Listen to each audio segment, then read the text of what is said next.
Chanakya IAS academy daily current affairs MCQs में आपका स्वागत है। तो आइए देखते हैं आज का पहला प्रश्न।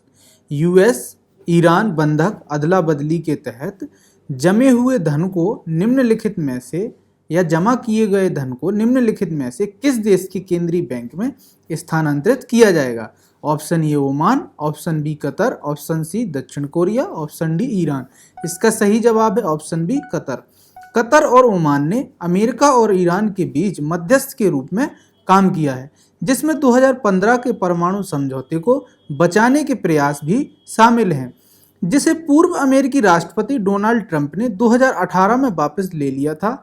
जमे हुए धन को केंद्रीय बैंक में स्थानांतरित किया जाएगा। खाते को कतर सरकार द्वारा विनियमित किया जाएगा ताकि धन का उपयोग केवल मानवीय सहायता जैसे दवा और भोजन के लिए किया जा सके। आइए देखते हैं सवाल नंबर दूसरा।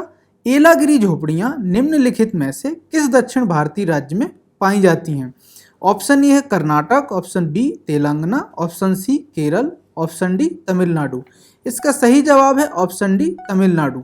2 शताब्दियों से भी पहले 200 से अधिक मलयावी जनजातियों ने तमिलनाडु में सुरम्य येलागिरी पहाड़ी की समतल चोटी पर पारंपरिक मिट्टी की झोपड़ियां बनाई थीं।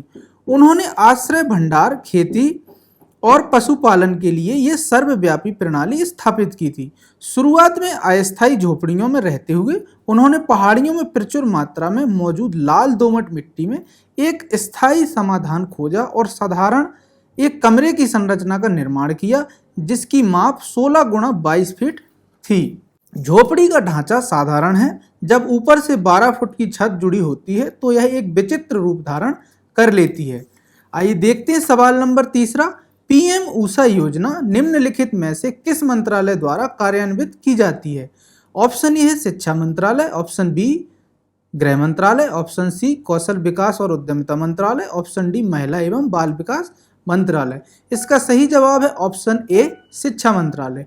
राज्य विश्वविद्यालयों में उच्च शिक्षा की गुणवत्ता में सुधार के लिए शिक्षा मंत्रालय की योजना का नया नाम पीएम यूषा है। पाठ्यक्रम और कार्यक्रम में बदलाव, शिक्षक प्रशिक्षण, भौतिक और डिजिटल बुनियादी ढांचे, मान्यता और समानता, पहुंच और समावेश सुनिश्चित करते हुए रोजगार क्षमता को बढ़ाने के माध्यम से इस योजना को लागू किया जाएगा, जिसकी प्रमुख विशेषताएं बहुविषयक शिक्षा और अनुसंधान विश्वविद्यालयों में परिवर्तन बहुविषयक शिक्षा और अनुसंधान के लिए 35 राज्य विश्वविद्यालयों में से प्रत्येक को 100 करोड़ रुपए का समर्थन प्रदान किया जाएगा।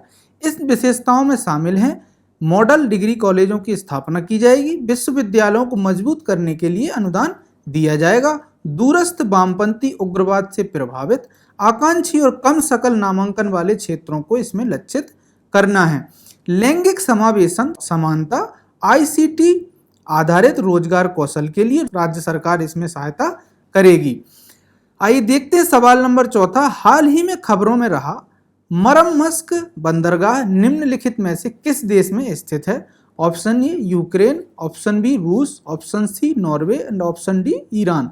इसका सही जवाब है ऑप्शन बी रूस। मरमस्क का बंदरगाह रूस के सबसे बड़े बर्फ मुक्त बंदरगाहों में से एक है। यह बेरेंटस सागर के तट पर कोला प्रायद्वीप में स्थित है। यह मॉस्को से लगभग 2000 किलोमीटर उत्तर पश्चिम में स्थित है। बंदरगाह पर पूरे वर्ष आगमन होता है। मरमस्क के बंदरगाह पर आने वाले जहाजों के आयाम सीमित नहीं हैं।